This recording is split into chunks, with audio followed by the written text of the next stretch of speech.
बात करने आई हूँ। आज मेरा रैली यहाँ से नहीं है, इसके लिए मैं उतरी नहीं हूँ, ये तो उतर के आपसे बात करती थी। मेरा रैली नाहूर से है, लेकिन जो घाटकोपर में हादसा हुआ उसकी वजह से मैं यहाँ से आपसे बात कर रही हूँ। ये जो घाटकोपर में हुआ उसकी जिम्मेदारी किसकी है? उसकी जिम्मेदारी यहाँ के विधायक, यहाँ के नगर सेवक तो है नहीं। नगर सेवक कब के हम इलेक्टेड नहीं किया है, 1 साल होते आ गए, लेकिन विधायक तो अभी भी कुर्सी पे बैठे हैं, उसी विधायक का जिम्मेदारी है। लेकिन जब मॉनसून होता है, मॉनसून मतलब बारिश का सीजन, मैं कानून जानती हूँ, मैं वकील एडवोकेट हूँ, इसके लिए आपको इसकी कानून की जानकारी देती हूँ। जो भी नुकसान हुआ है, अगर आप लोगों को पहले ही गवर्नमेंट ने अगर वार्निंग नहीं दिया, येलो अलर्ट देना चाहिए था हमको। आज सरकार ने अपनी जिम्मेदारी नहीं निभाई, ये बात मैं आपसे बताने आई हूँ।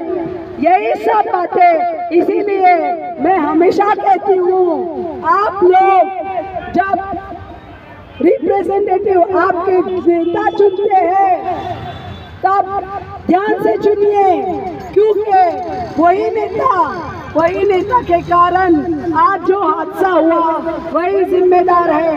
अगर मॉनसून के पहले ये कानून है कि जितने भी होर्डिंग है, जितने भी पेड़ है, उसकी जांच होनी चाहिए।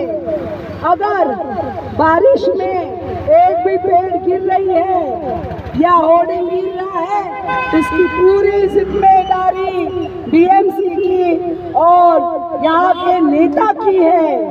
ये कानून है, क्योंकि वेदर रिपोर्ट, हमारे पास वेदर रिपोर्ट डिपार्टमेंट है, जो हमारे सब माहौल का वेदर मतलब जो हमारे मौसम का जानकारी का एक डिपार्टमेंट होता है।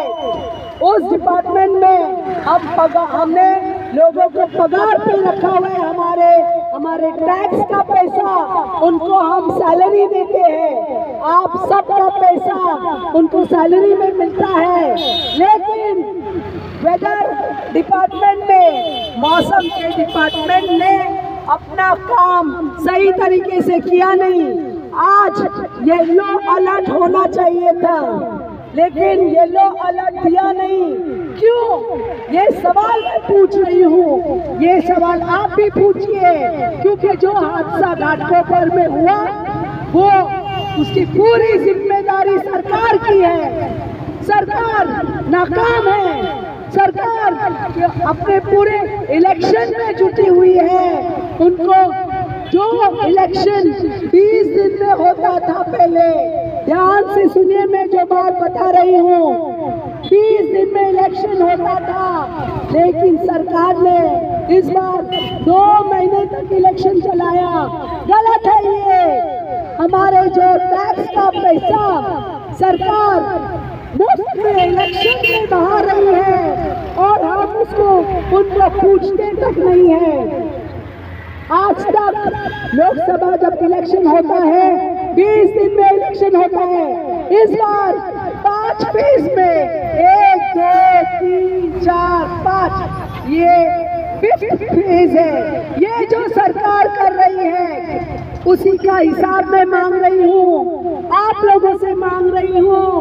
आप लोग ध्यान दीजिए इस बात का। आप लोग इसी तरह होर्डिंग के नीचे आते रहेंगे, इसी तरह आप लोग झाड़ के नीचे आते रहेंगे, आराम से झाड़ के नीचे आते रहेंगे और आपको मुआवजा तक नहीं मिलेगा। मैं आपसे कहना चाहती हूँ, इस बार आप विधायक से पूछिए कि ये काम क्यों नहीं हुआ था, इसकी जिम्मेदारी कौन लेगा? गरीब लोगों की जान की कीमत नहीं है यहाँ पे। जब बरसात आ गई होर्डिंग के नीचे लोग दब के मर गए। ये कैसा देश है? ये कैसा देश है जो 5 फेज तक इलेक्शन लड़ रहे हैं और अपने पूरी यंत्रणा इलेक्शन में डाल के रखा है। जो 20 दिन में इलेक्शन पहले होता था, अब 5 फेजेस में इलेक्शन हो रहा है। सरकार को सिर्फ जीतना है, सरकार को आपकी चिंता नहीं है। यही बात मैं आपसे मेरी हर रैली में चिल्ला चिल्ला के कह रही हूँ। खिड़की, इस बार आप खिड़की को वोट दीजिए। आपकी सब समस्या मैं रखूंगी सरकार के सामने। इस बार खिड़की को वोट दीजिए। मुझे बताने में भी बहुत झिझक हो रही है कि वोटिंग कीजिए।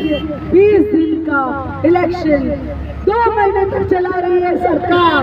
ये जो सरकार आके उनके बड़े बड़े लीडर्स हर रैली में आराम से आ सके, उनकी आराम की फिक्र है सरकार को, पब्लिक की फिक्र नहीं है।